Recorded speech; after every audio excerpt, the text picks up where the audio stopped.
નમસ્કાર।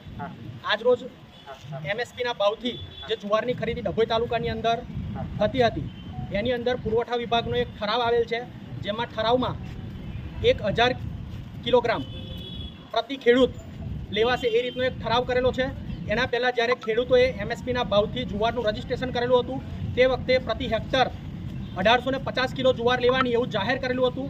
ત્યાર પછી 21 તારીખથી જે ખરીદી થયેલી એ ખરીદીની શરૂઆત થયેલી અત્યાર સુધીના જે ખેડૂતોના મેસેજો આવેલા છે એ મેસેજોની અંદર જમીન પ્રમાણે ખેડૂતોને જથ્થો પણ લખાઈને આવતો હતો।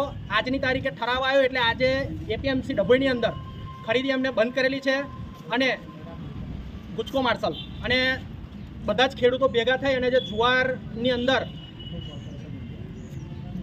અંદર જે 1000 કિલોનો જથ્થો એ લોકોએ લેવાનું કીધેલું છે, અમારું ઉત્પાદન જે પ્રકારે છે એ પ્રકારે સતત અમારી જોડે ખેડૂતો જોડે અન્યાય થાય છે। એ અન્યાયની વિરોધની અંદર આજે તમામ ખેડૂતો ડભોઈ તાલુકાના જે આગળ સરકારી ગોડાઉનની અંદર જુવાર લઈને આવેલા હતા એ તમામ ખેડૂતો આવેદન લઈ અને મામલતદાર કચેરીએ આપણા પ્રાંત અધિકારીશ્રીને આવેદન આપવા માટે આવેલા હતા અને અમારી સરકારને રજૂઆત છે કે 1.5 મહિનાથી જુવાર કાઢી અને અમે હાચવીએ છીએ। કુદરતી માર તો ઓલરેડી પડેલો જ છે, વરસાદની આગાહીઓ થાય છે અને આજે તમે અચાનક આવો ઠરાવ લાવી અને ખેડૂતોને સાબેલા પાક જેવો માર આપો છો, આ વસ્તુને કદાપી ખેડૂત સહન નહીં કરે।